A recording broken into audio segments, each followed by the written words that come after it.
Dado cuenta esta noche que casi todo lo que hemos cantado, todo lo que hemos traído hasta este momento ha sido con respecto a la iglesia. ¿Okay? Estamos en el tiempo adecuado para poder nosotros participar de los ajustes que son necesarios. Esos ajustes son muy necesarios para toda persona en Cristo estoy hablando, ¿no? Eh, las promesas que nosotros tenemos de restauración siempre funcionan en todos los tiempos. O sea, todas las personas siempre tienen que hacer ajustes de mejoras. Eso es lo que quiero decir. Cuando decimos restauración es para que nosotros podamos funcionar como fuimos diseñados. El diseño de Dios no se conoció totalmente hasta que Jesucristo mostró cómo era un hijo de Dios. Al mostrar cómo era un hijo de Dios, estaba mostrando cómo es el Padre. Y nosotros hemos llegado a un tiempo diferente a nuestros antepasados. O sea, la iglesia actualmente es muy diferente, o debe ser diferente a como era hace 100 años. Hace 400 años atrás igual, 500 igual. O sea que nosotros venimos haciendo, venimos sufriendo. Si hubiéramos vivido en el tiempo de Lutero, pues simplemente pues estaríamos entonces recibiendo aquellas cosas que se podían recibir y que podían llegarnos a ser idóneos para poder vivir ese tiempo. Nosotros llegar a este tiempo no solamente necesitamos restaurarnos, sino saber qué es lo que Dios quiere restaurar. Y una de las cosas básicas que nosotros tenemos en nuestro espíritu es el conocimiento de lo que es la congregación, lo que le llamamos iglesia. Para mucha gente, iglesia es simplemente un edificio donde la gente van ahí a cantar o van a oír una misa. O sea, oír acerca de la sangre y de la muerte de Jesús, etc. Pero se llega el día donde nosotros a necesitar enfrentarnos ante las necesidades que estamos viviendo en este tiempo. Esto es, nosotros no estamos viviendo en un tiempo igual al de nuestros padres. Yo solamente supe de los tiempos pasados a través de las personas que nos decían, no lo que está escrito en la historia, sino aquellas personas como mi abuela, por ejemplo, que siempre hablo de ella, porque era para nosotros un viaje al tiempo donde ella era jovencita, donde los españoles llegaron a Cuba, donde hicieron los plantations, o sea, los lugares donde estaban los trabajadores que venían esclavos. ¿Ve? Y toda esa serie de cosas nos sirvió en especial, a mí me sirvió en especial para tener contacto con tiempos que no estaban escritos, sino que fueron vividos. Y esto es lo que necesitamos en este día, que el Señor nos equipe, nos ayude, nos restaure para que nosotros podamos entonces vivir lo que nuestros hijos y nuestros nietos necesitan vivir, que nosotros podamos contar cómo fue la acción de Dios en nuestras vidas, para que ellos entonces tengan un impulso y entonces puedan ser usados como Dios quiere que sean usados. Estoy hablando acerca de la posibilidad de que tus hijos y tus nietos pues conozcan a Jesucristo y se mantengan en aquel llamado, porque ellos tienen el derecho. Nosotros como hijos de Dios hemos recibido la fe de nuestros padres, de nuestros abuelos. Tal vez la historia suya sea diferente, pero realmente influye lo que es la vida de Dios en nosotros, la relación que tenemos nosotros con Dios y la entrega que podamos tener. Ha influido bastante lo que son nuestros padres. Yo no sé si usted. Ahora, fíjese que comenzamos esta noche con una de las 7 iglesias. ¿Cuál fue la iglesia que leíste? Sardis, ¿verdad? La iglesia de Sardis. ¿Se recuerdan? Bien, para nosotros poder entonces tener una idea de qué es lo que Dios quiere restaurar de nosotros, vamos entonces a utilizar la palabra iglesia, eclesia. yo voy a enseñar. Eclesia es los que están sacados afuera o la congregación. Ok, y la congregación es exactamente lo que nosotros vivimos en comunidad. O sea, cuando Jesucristo dijo, sobre esta roca edificaré mi iglesia, no estaba diciendo que iba a inventar algo nuevo, sino que no estaba fundando algo nuevo, sino que estaba precisamente dando a conocer quién era el dueño y quién era el Señor de la iglesia y qué es la iglesia. Esa palabra viene de la antigüedad, cuando Moisés estaba allí y reunió a todos en Sinaí para darle la ley. Entonces esa fue la congregación, esa fue la iglesia que Moisés tuvo y que a la cual Moisés le dio la ley. Esa iglesia hizo un pacto con Dios. Y ese pacto, ellos prometieron que si no cumplían el pacto, entonces Dios tenía entonces, en el acuerdo de ese negocio, tenía entonces que corregirlos, porque tenían una meta. ¿Y la meta cuál era? Traer sobre la tierra al Hijo de Dios, al hombre que está mencionado en Apocalipsis, en el libro de Génesis capítulo 3, donde dice Dios le dijo a la serpiente, tú le herirás en el calcañar, pero la simiente de la mujer te herirá en la cabeza. El impedimento que nosotros tenemos es precisamente lo que es la naturaleza, lo que es el hombre natural. Dice, pondré enemistad entre ti y la serpiente. Y enemistad para nosotros pues puede ser un enojo. No, enemistad, la palabra enemistad lo que significa es odio. Yo pondré odio entre ti y la naturaleza. O sea, lo que es entre tu simiente, o sea, tu hijo, lo que va a salir de ti, lo que tiene que irse formando hasta que un día aparezca. Y el día que aparece, entonces, o que tendría que aparecer, entonces estaría entonces la victoria total sobre la serpiente. Y esto nosotros podemos aplicarlo, y es aplicado a la vida de Jesús. Jesús es la simiente de la mujer, es la semilla de la mujer. Y en nosotros esa semilla germinó por medio del Espíritu de Dios. Jesús tuvo una noche tuvo una visita de un hombre que conocía, que era un maestro de Israel. Y este hombre preguntó algunas cosas, pero Jesús le puso a él algo muy claro en él. ¿Eres tú maestro de Israel y no sabes que tienes que nacer de agua y del Espíritu? Todos los que estamos aquí y todos los hombres han nacido de agua, porque la base nuestra es el agua. Yo tengo aquí busqué acá hace un ratito en internet y tengo unas figuras ahí que no tuve tiempo de copiarlas. Y vemos que cuando un niño nace, casi toda la capacidad que tiene en lo que es ese cuerpecito es agua. 1% muy bajo es lo físico. O sea que hay más agua que algo físico. O sea que está bien claro que todo hombre natural, toda simiente, o sea, todo el que nace de todo hijo de mujer, casi todo es agua.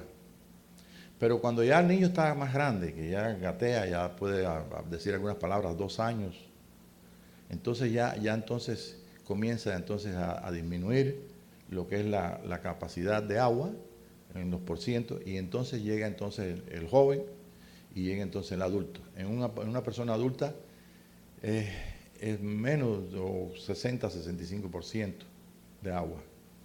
El resto es físico. Casi todo lo que es el cuerpo nosotros físico es agua. Es algo muy interesante.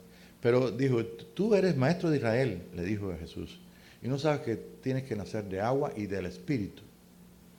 Y haciendo, Señor, dándole a él llegó hasta nosotros esta escritura y le dio la nota a este maestro de Israel.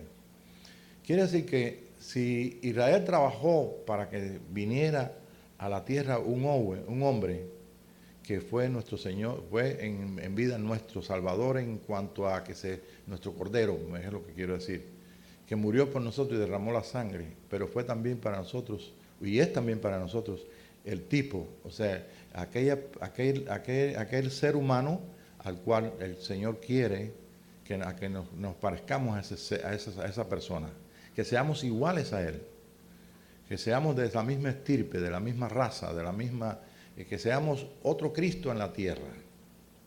Y para ello nosotros hemos comenzado nuestra vida en Cristo en la iglesia, porque a la vez que ya nosotros pues recibimos a Jesucristo y sentimos el cambio y tuvimos la conciencia de lo que es, la conciencia de lo que es un nuevo hombre, es imposible que nosotros podamos o que nosotros tengamos el pensar igual que piensa una persona natural. La diferencia entre la mente de Cristo y la mente de nosotros, mejor dicho, la mente natural, es en que la mente de Cristo piensa en las cosas del Espíritu y está siendo asistido por el Espíritu de Dios. Y en esa asistencia del Espíritu de Dios no puede haber nada más que una expresión en busca de aquello que es más excelente. Y lo que es más excelente es parecernos precisamente a nuestro hermano mayor Jesucristo. Esto es un poco difícil. Si nosotros vemos el display que tenemos en todo lo que es la iglesia, todo lo que somos nosotros 2000 años después, más o menos, de que esto ocurrió, de que naciera Jesús sobre la tierra, que Jesús fuera allí, inclusive fuera a la cruz y muriera por nosotros y derramara su sangre. Después de todo este tiempo, nosotros tenemos no solamente estar 2000 años en el día de hoy separados en el tiempo de aquellos acontecimientos, sino que también nosotros sufrimos una serie de ideas y de conceptos que nos colocan a nosotros en una posición, en una situación en cuanto a el conocimiento de qué es una iglesia. Si nosotros queremos saber qué es una iglesia, pues tenemos entonces que usar lo que es la Biblia. Si usamos la Biblia, sabemos que es una carta legal, es un manuscrito, del tapa a tapa es letra muerta, quiere decir que esa letra está hablando de muchas cosas, está hablando de la historia de Israel, está hablando de conceptos, de ideas, está hablando de todo lo que es lo que es el negocio de Dios. O sea, que es un instrumento para que el Espíritu de Dios nos pueda enseñar. Pero en cuanto a lo que yo he vivido en estos últimos años, en cuanto a entender qué es lo que piensa la gente cristiana acerca de qué es la iglesia, hay mucha división en cuanto a los pensamientos. Muchos cristianos en este día pues piensan que solamente la iglesia católica o la iglesia ortodoxa o la iglesia protestante o la iglesia carismática. Y la iglesia no es una idea, sino simplemente es aquello que Dios organizó y fundó para que sobre esa roca, sobre esa realidad y esa verdad, sobre su persona, entonces pudiéramos ser edificados como iglesia. Por eso cuando ella leyó en la iglesia de Sardis, al final dice, el que tiene oídos para oír, oiga lo que el Espíritu dice a las iglesias. Entonces el mensaje que está dando, que le dio Jesús a Juan en la isla de Patmos, es un mensaje corporal. 7 iglesias, son 7 ciudades que estaban en Asia, es toda la iglesia para todos los tiempos, pero es un mensaje que siempre, lo mismo ayer que hoy, que mañana, es un mensaje personal. Es un mensaje en el cual yo soy el que tengo que responder. Y para ello, pues Dios me ha permitido, o nos ha permitido a todos, tener una comunidad que no es tan grande como la comunidad de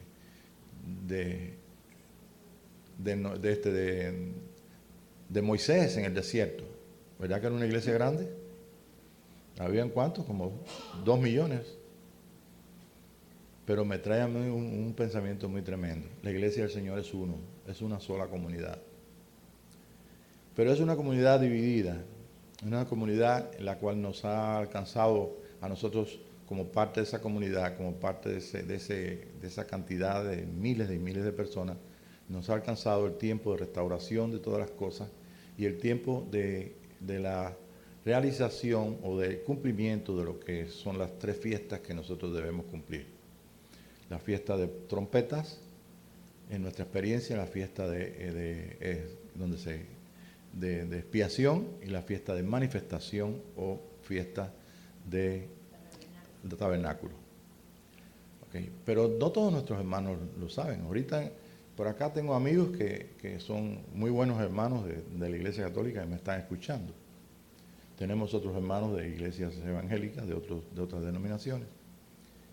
Esto quiere decir que seamos nosotros de otro que no sea Cristo. Yo creo que el Señor a todos nos conoce. Pero la única cosa es que muchos de nuestros hermanos, aún amigos míos, que están, o sea, son parte de una iglesia, para no mencionar, de cualquier iglesia que usted se pueda imaginar, ellos no consideran en las doctrinas de esa iglesia que puede haber un cambio de naturaleza en nosotros, sino que simplemente están, como dice, tengo la verdad y tenemos la verdad y por tanto esto es lo que es la verdad.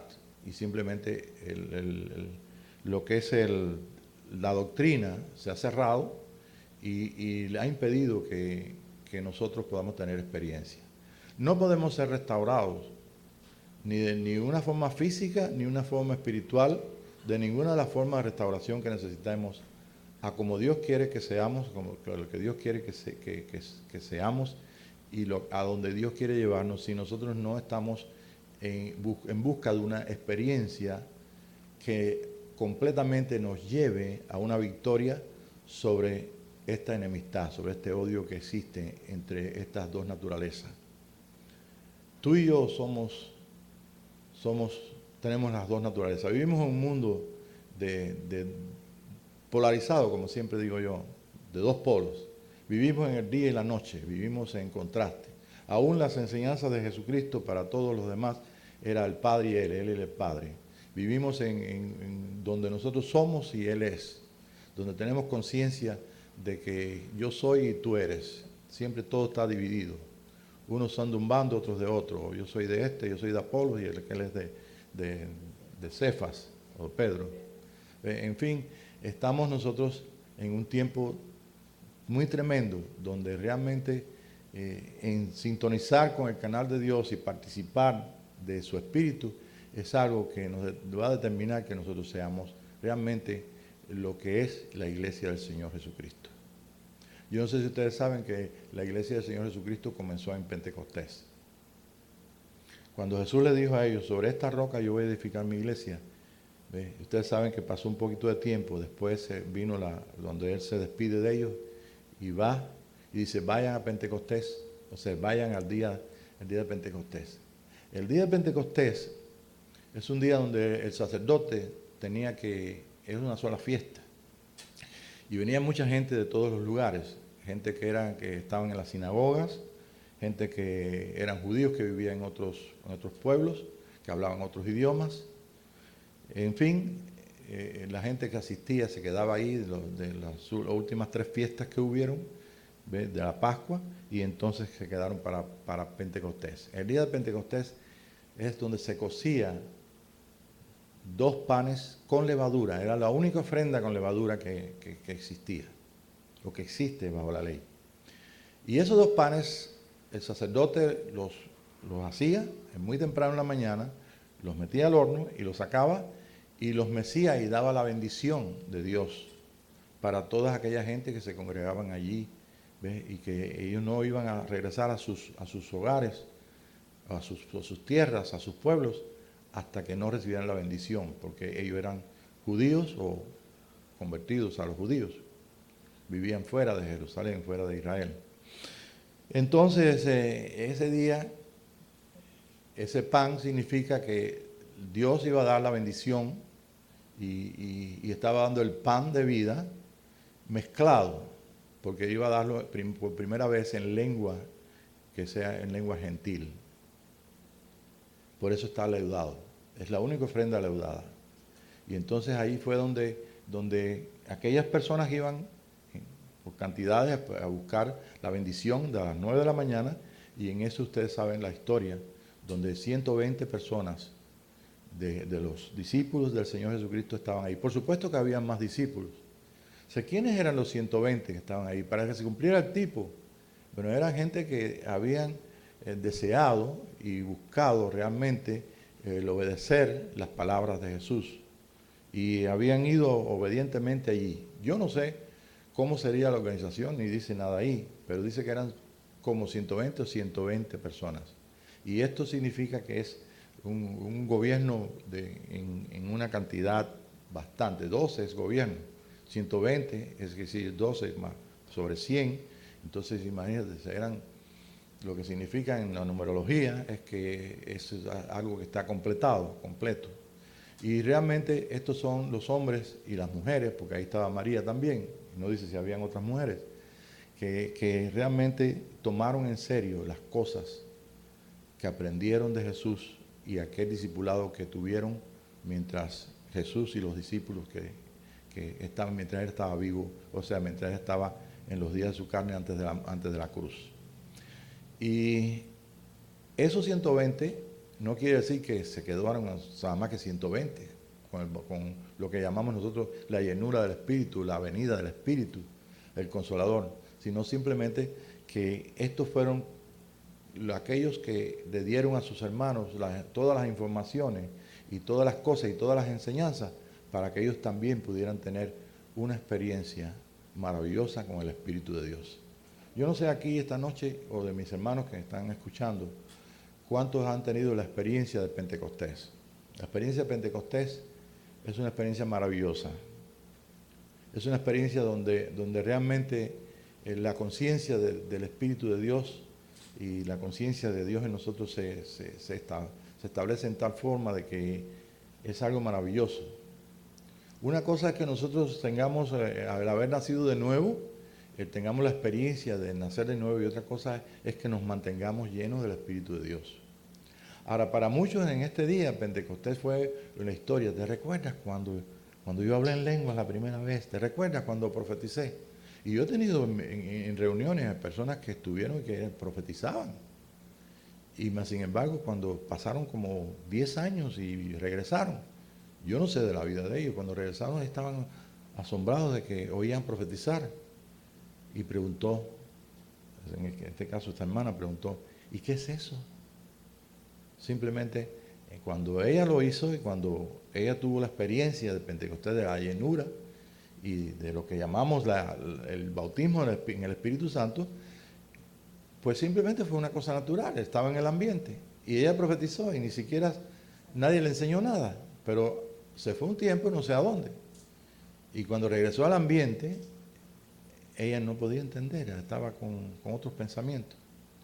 Quiere decir esto que el tener la experiencia de Pentecostés no me hace a mí ni una cosa especial, distinto a mis hermanos, sino simplemente es el principio de una llenura y de un establecimiento para que nosotros tengamos conciencia de que esa fiesta en nosotros trae una serie de bendiciones que necesita la iglesia.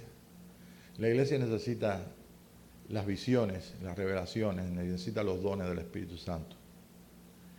Pero la iglesia no es una iglesia pentecostal o una iglesia de Pentecostés porque nosotros seamos mejores, sino porque realmente eso es una experiencia donde nosotros por el Espíritu de Dios podemos usar un poquito, esto es 1%. La iglesia de Pentecostés tiene el valor de 60, la iglesia de los atrios, que es la iglesia que nosotros conocemos como de iglesia católica y protestante, tiene 30%. Esto es, tiene el 70% de error en cuanto a las cosas de vida y del espíritu. O sea, no estoy diciendo que no tenga espíritu, ¿me entiendes? La iglesia pentecostés es lo que está en parte, todavía está en parte. Pero la iglesia que el Espíritu de Dios quiere llevarnos a vivir, es una iglesia que se tiene que ser restaurada. Nosotros personalmente tenemos que ser restaurados para poder participar dentro de lo que se ve, que es este mundo físico donde recibimos llenura del Espíritu Santo, donde recibimos las visiones, las revelaciones y todo. Pues en este mundo hay una necesidad y una invitación para que nosotros vayamos a lo más excelente. Y eso entonces va a traer por consecuencia de que hayan cambios. Y esos cambios tienen que ver, dentro del mismo estado de la iglesia, tienen que ver con aquellas cosas más excelentes. Y las cosas más excelentes no pueden ser vividas o no pueden ser experimentadas, sino es a través de un compromiso con Dios. A través de aquello que nosotros podemos desear. Y esto que nosotros podemos desear es ser como nuestro hermano mayor Jesucristo. Nadie en Pentecostés es igual que Jesús. Nadie en los atrios es igual que Jesús. Nosotros somos iguales a Jesús en los atrios y en Pentecostés a través de lo que es la justicia de la ley. Pero necesitamos en los atrios y necesitamos en Pentecostés, necesitamos el Espíritu Santo para saber, para que haya luz sobre la Escritura. De lo contrario, nosotros estamos leyendo lo que a mí me parece lo que yo creo. O nos pueden enseñar lo que creyeron, lo que creyó Lutero. Y Lutero lleva bastantes años que ya no vive aquí en la tierra, ¿no es cierto? Es un hombre de muchos años atrás. Y todas nuestras denominaciones, tanto católicas como protestantes, todas fueron fundadas bajo un criterio y una idea de lo que ellos entendieron. Ahora, estamos esta noche entendiendo algo distinto a Pentecostés para poder nosotros participar de lo que es distinto a Pentecostés. Tenemos que tener en cuenta de que debemos ser llevados a la semejanza de un hijo de Dios. Y la semejanza de un hijo de Dios, eso no es un invento de un hombre. Eso yo no lo inventé, como yo no inventé Pentecostés, ni inventé tampoco los atrios, ni inventé las fiestas judías. Esto es el orden que Dios tiene de su iglesia, de su congregación, de su pueblo. Entonces estamos viviendo en un tiempo bien delicado y bien tremendo. Donde la enemistad entre la simiente que nos hizo renacer, o sea, esa simiente, esa semilla que nos hizo cambiar y pensar como un hijo de Dios y pensar como en el amor de Dios y llevar a nuestra alma completamente a un estado de conciencia diferente a lo que tiene un hombre natural que no sabe nada, ni por qué está en este punto, ni por qué, ni cuándo, ni simplemente es una persona con capacidades muy buenas, muy bonitas, inclusive con inteligencia, con sabiduría, con capaces de muchas cosas, pero sin saber que realmente Dios lo hizo para que él fuera un hijo de Dios y para que él pudiera manifestar a los demás lo que es la vida de Dios a través de un hijo. Yo no sé si ustedes saben que hay una generación que tiene que hacer las obras mayores que las que hizo Jesús. Y para mí va a ser muy difícil hacer la obra mayor que la de Jesús si yo no recibo la transformación que yo necesito en mi vida. Si tú no recibes la transformación que tú necesitas en tu vida para parecerte a Jesucristo, el fruto, pues tú no puedes entonces manifestar a Jesús. Sino que todo lo que hacemos nosotros mientras eso llega es precisamente accionar en la fe, dar la palabra de lo que Dios quiere hacer, sanar enfermos, salvar, hacer lo que Dios quiere que hagamos, participar de lo que Dios quiere que participemos y simplemente esperarnos. Pero si nosotros nos reunimos para adorar a Dios, para bendecir su nombre, para participar de un solo espíritu, para estar juntamente con Cristo, para estar en los lugares celestiales, o sea, en el ejercicio de lo que es nuestra vida espiritual, pues entonces creo que somos un poquito diferentes a nuestros hermanos, cualquiera que se reúne también en nombre de Jesucristo y que esté en la iglesia de Jesucristo. pero tenemos más oportunidad de ser restaurados de esta forma, ¿ve? Que en que un establecimiento, por así decirlo, o una congregación donde simplemente no tengan esto como una necesidad.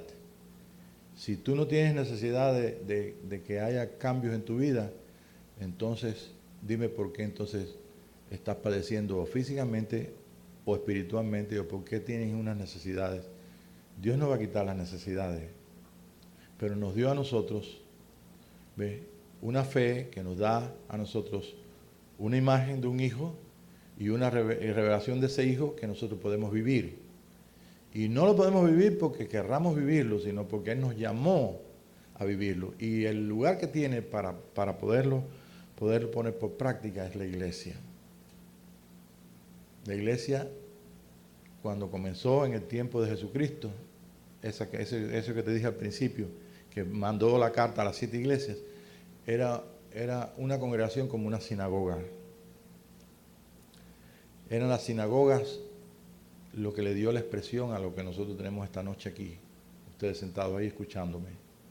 En la sinagoga había un cierto orden y ciertas cosas, la escritura, las cosas que decían y las esperanzas que tenían, la esperanza que viniera Elías, ¿ves?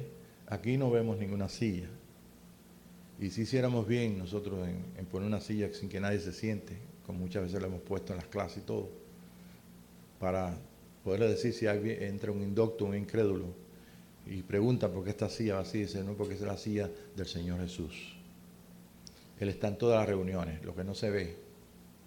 ¿Y por qué no se ve? Bueno, no se ve porque somos ahora parte de Él, somos carne de su carne y hueso de su hueso. Somos un solo cuerpo, Jesús tiene un solo cuerpo. Y Él es una sola persona en toda la tierra. ¿Pero qué? Dios tiene su tiempo y tiene su forma de manifestarse y tiene entonces su orden para hacerlo. Y el orden que Él tiene es que haya un cuerpo sobre la tierra que pueda manifestarle.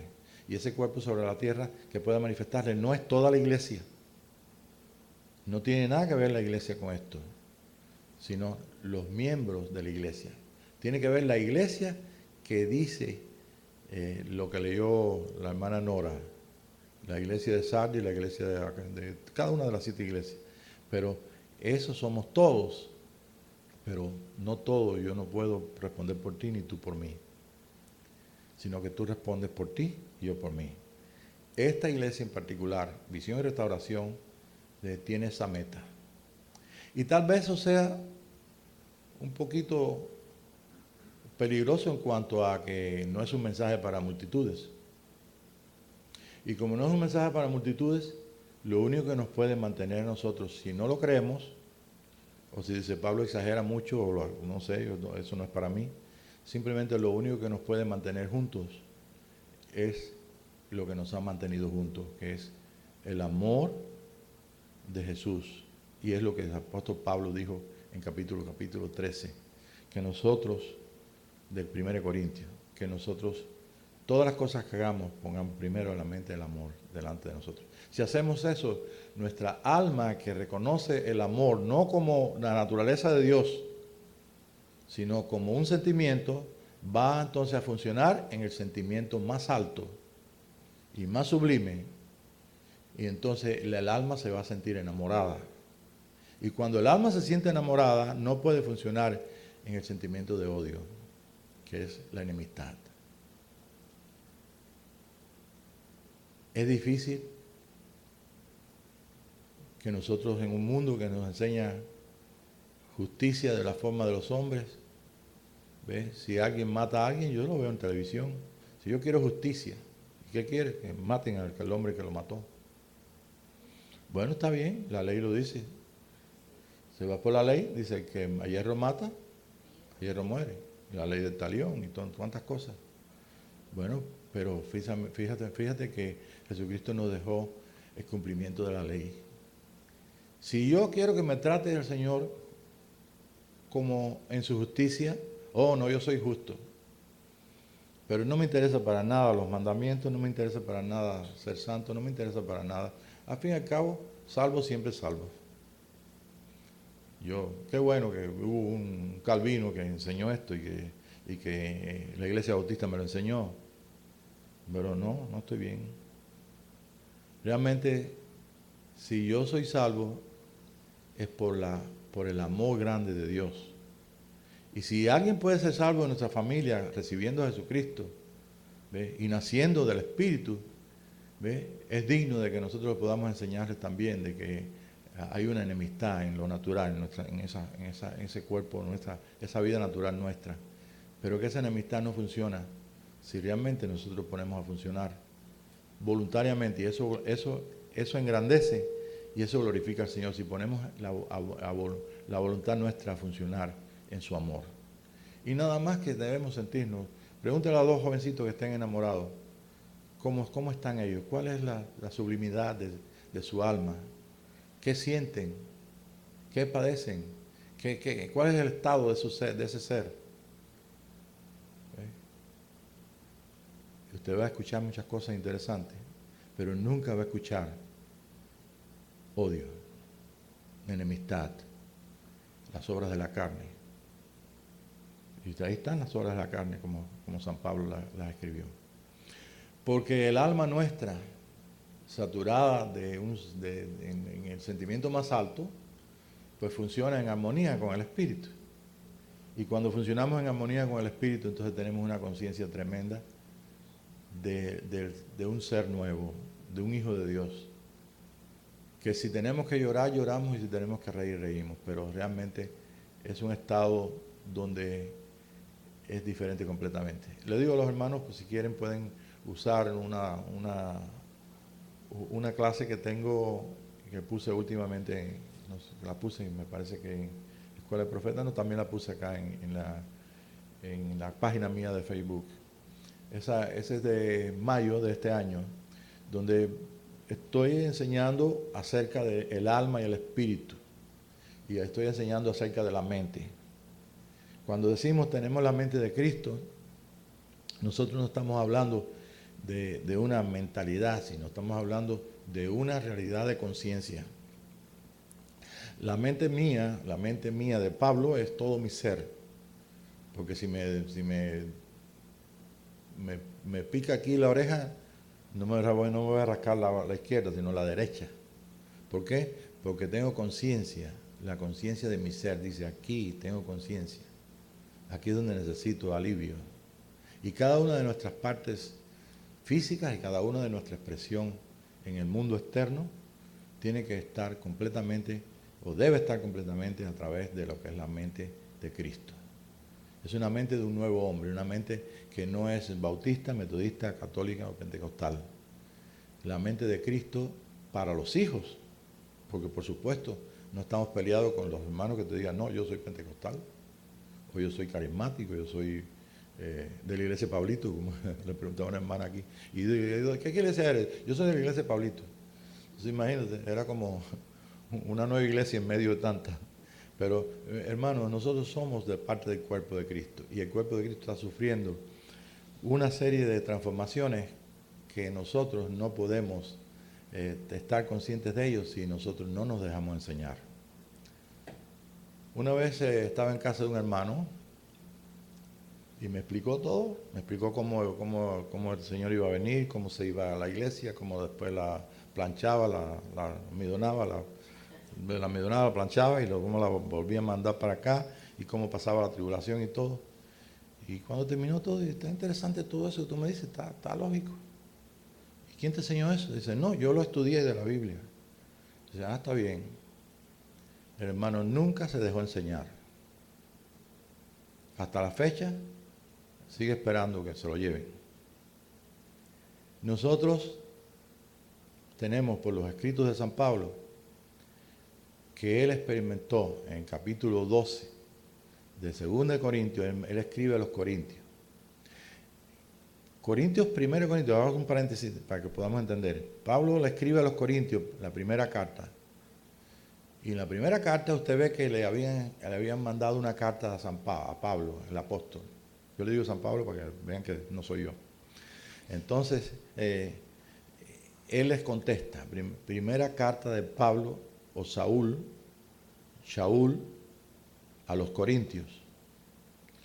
Era judío y se fue a los gentiles, porque en el tiempo que se escribió tanto las cartas de Pablo como Apocalipsis, la iglesia era de judíos y de gentiles. Y los judíos convertidos aceptaban en Cristo porque eran una sola carne y tenían conocimiento de las cosas, de la ley y todas las cosas que escribió Moisés y todas las cosas que están aquí, precisamente por los judíos. Era como si una iglesia fuera una iglesia mesiánica, por así decirlo, donde hay gente gentil y hay gente judía, ¿ve? Y que entonces está en desarrollo y necesita que su apóstol o su enviado, Pablo o Shaul, le saque del apuro de las cosas que ellos están experimentando, porque no saben, necesitan guía, necesitan alguien que les enseñe. Y no son como aquel hermano que te estaba hablando, sino que entonces Pablo le escribe. Ahora, nosotros no tenemos la carta que ellos le responden a lo que Pablo dijo, pero por lo que escribe Pablo en segunda carta a Corintios, sabemos que hay una carta que ellos le contestan a Pablo. Y entonces por eso Pablo escribe en 2 Corintios. Ahora, se coge 1 Corintios y 2 Corintios y falta algo en medio. Y lo que falta es lo que ellos le escribieron. Pero como nosotros tenemos el Espíritu de Dios y todos los hijos de Dios tienen la asistencia del Espíritu, entonces podemos saber qué fue lo que ellos, si es que a nosotros nos interesa también leer primera carta de Corintios y leer segunda, nos interesa saber que San Pablo también fue un hombre que fue arrebatado. Y él les enseñó a ellos cómo es el arrebatamiento. Tal vez se lo preguntaron. Y Pablo le dijo, yo conozco un hombre que no sé si fuera del cuerpo o en el cuerpo fue arrebatado. Okay, de los que estamos aquí, yo sé que hay más de una persona que ha tenido la experiencia de un viaje astral. Voy a ponerlo en el nombre no cristiano, sino en el nombre que se le da. O sea, Jesús, tu espíritu sale de tu cuerpo, ves todas las cosas y regresa acá. Tenía un amigo, pastor, de Iglesia Bautista, que él se iba hasta España a ver a su hermano. Y la gracia que tenía con el hermano es la siguiente, que después le hacía una carta y le decía, vi esta cosa y esto y esto y esto, esto. Y le contaba todo lo que vio. Y contándole todo lo que vio, el hermano se quedaba, ¿sí? Porque exactamente. Gracias. Lo pongo el anuncio para atrás. El anuncio es gratis. Tuve la oportunidad de estar con él algunas veces que estuvimos orando al principio del movimiento carismático en Miami, y muchas cosas interesantes que él conocía. Y yo le pregunté por qué hacía esas cosas. Y simplemente era nada más que por aquello que le era fácil hacerlo. No sé si lo aprendió de antes, pero le era fácil hacerlo para bromear. Cuando San Pablo escribe ahí, dice, conozco un hombre que yo no sé si fuera del cuerpo, viaje astral, o en el cuerpo, su conciencia, su realidad. Quiere decir que San Pablo dice, conozco un hombre que completamente fue arrebatado al tercer cielo. Es una experiencia de Pablo, porque si Pablo se hubiera quedado allá, o hubiera sido de otra forma, lo escribe, pero dice, soy parte de ese hombre. Quiere decir que es un hombre corporal. Y ese hombre corporal tiene un tiempo para ser capacitado, ser trabajado por Dios. Y ese es el apuro que nosotros tenemos y que el Espíritu de Dios tiene en este día. Yo estoy apurado, no por la edad, no por la edad porque tengo en la familia quien vivió 105 años, sino por la profecía. Porque la profecía dice que nosotros tenemos el tiempo se ha cortado. Y yo tengo ahí datos cuánto se acortó, son 28 años, quitándole a 42 años, sacado de la misma Biblia. Pero no me interesa el tiempo, me interesa que estamos en el tiempo de restauración de todas las cosas. Y necesitamos la iglesia, y necesitamos que los que creen lo mismo se dejen enseñar. Y para dejarnos enseñar, no es que yo me pongo como maestro, sino que el maestro nuestro, como está en todas las enseñanzas, es el Espíritu de Dios. Pero tenemos que empezar por un punto. Y en el punto que hemos comenzado es un benchmark, o sea, una marca que no se puede, no sabemos la altura de esa, cuando usted está midiendo, le voy a decir algo, cuando usted está midiendo con un teolodito, con un aparato para medir, usted pone una marca y esa marca se llama una marca de asiento, benchmark. Y usted puede sacar, sin saber la altura que tiene geodésicamente, no sabe la altura exacta, pero usted mide todo y regresa. Cuando entonces ya te dan la altura de ese lugar oficial, no sé si usted lo ha visto en algún lado, que se ve como una chapa de metal y tiene un número pegado en la tierra, o una piedra, un algo que no se puede mover. No es ni un animal ni un tren, ¿no? Pero en un lugar que no se mueve. Eso se llama la altura. Entonces, cuando usted tiene la altura, entonces usted tiene que tomar esa altura y todas las demás datos que tú tienes en tu libreta de campo, con tu aparato, entonces tienes que sumarle o restarle para saber cómo está la topografía del lugar. Bueno, nosotros tenemos un benchmark, una marca que nosotros tenemos que tomar. No sabemos la altura, no sabemos cómo es, pero sí lo podemos leer aquí. Y hemos leído cómo es Jesús, cómo hizo. Cuando le dijo no le digas nada a nadie que yo te sané. Cuando Jesús estuvo sanando, estuvo haciendo todas las cosas, cuando tuvo que sacar a Lázaro de la tumba, todas esas cosas las leemos acá, ¿verdad? Tenemos una idea de cómo es Jesús. Pero yo siempre me pregunto, y siempre me preguntaba, Señor, ¿qué tú hacías? Orando toda la noche. Y el Espíritu callado. El Espíritu no me va a decir, Pablo, ¿oraste hoy? Acuérdate que no oraste hoy. No tiene necesidad. ¿Por qué? Porque hoy me dolía el pie y tuve que orar.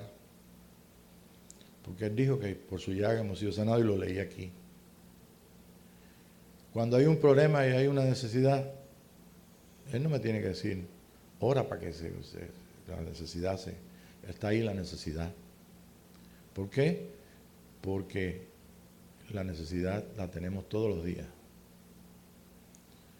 Nosotros vivimos, como dijo Jesús en el capítulo 17, no los quites del mundo, guárdalos del mal. La cosa que nosotros estamos en el mundo es para hacer sal de la tierra y luz del mundo. Y también para alcanzar en este día el tope, o sea, lo más alto que puede un hijo de Dios alcanzar. No es ser un ministro, no ser un sacerdote, sino ser un hijo de Dios, semejante a su hermano mayor Jesucristo.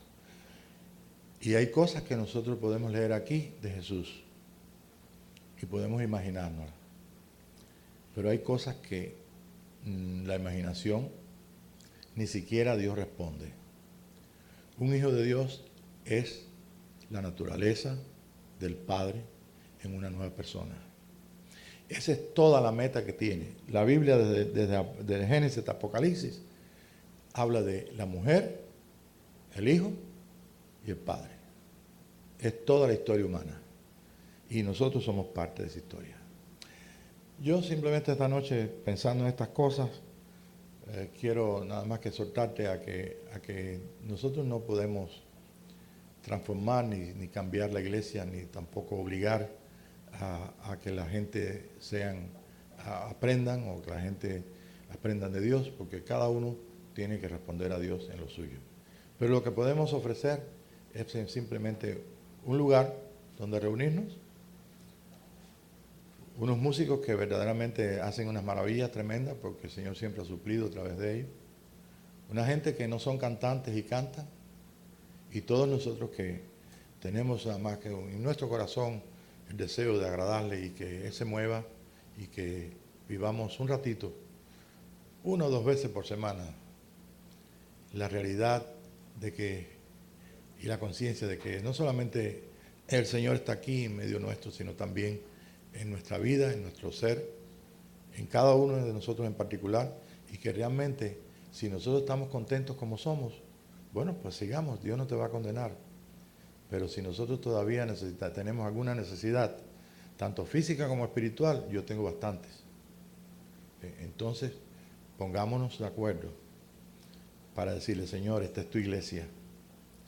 Y realmente yo no puedo seguir diciéndole a la gente que soy un hijo de Dios, realmente buscando soluciones en todos los lugares y en todas las cosas que no son, sino simplemente ir al centro de nuestro corazón y el centro de lo que es la realidad que Dios hizo. Tal vez no seamos nosotros una iglesia perfecta en cuanto a la perfección que los hombres buscan, pero sí somos la iglesia del Señor. Y cada uno de nosotros tiene que responder personalmente.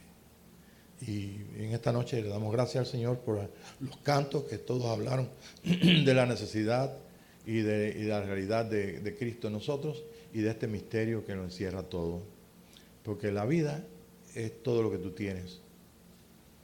Y si tú amas la vida, amas a Jesucristo, tienes que amarte tú. Y si te amas tú es porque Dios quiere hacer algo con tu vida. Padre, te damos gracias esta noche por la bendición de ser parte de tu iglesia.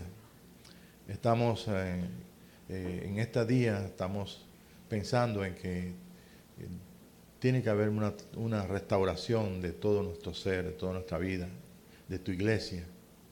Y sobre todo soñando, Señor, y pensando y recibiendo visiones y revelaciones tuyas de ese hombre que fue arrebatado. Y queremos ser parte de ese hombre. La invitación está abierta, Padre. La puerta está abierta. Entramos por ella, que eres tú, y salimos por ella. Hay muchas cosas que podemos participar, pero nos dejamos enseñar, Señor. No tanto de ti como de todas aquellas personas que escuchamos. Podemos escucharlo todo y queremos ser enseñados por ti, Señor. Gracias por esta noche y gracias por el gran llamado que tú has hecho para este día, a cumplir estas 3 fiestas y participar de este pueblo maravilloso que viene a manifestarte, que va a manifestar obras mayores que las que tú hiciste, que eso ya es muy grande para nuestra mente natural. Y esas obras mayores no es que quisiéramos nosotros hacerlas, sino que realmente sabemos que como único se pueden hacer es, Señor, en una unión perfecta, como dice el capítulo 17 de Juan.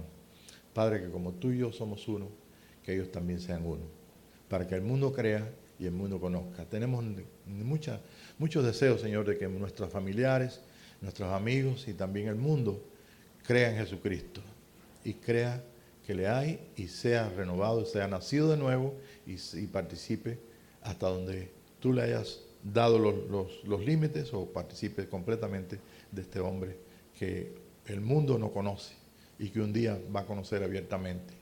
Gracias por la experiencia del arrebatamiento, gracias porque hemos sido arrebatados en Cristo Jesús y podemos todos los días participar de ese arrebatamiento maravilloso, donde tú, Señor, nos enseñas en secreto. Gracias por las noches, por los sueños y por cada una de las cosas que tú has traído en nuestra vida para que nosotros te preguntemos y para poder ser llevados a una realidad donde no exista división ni entre nosotros, ni entre tú y nosotros, en Cristo Jesús. Amén, Señor. Gracias, Padre.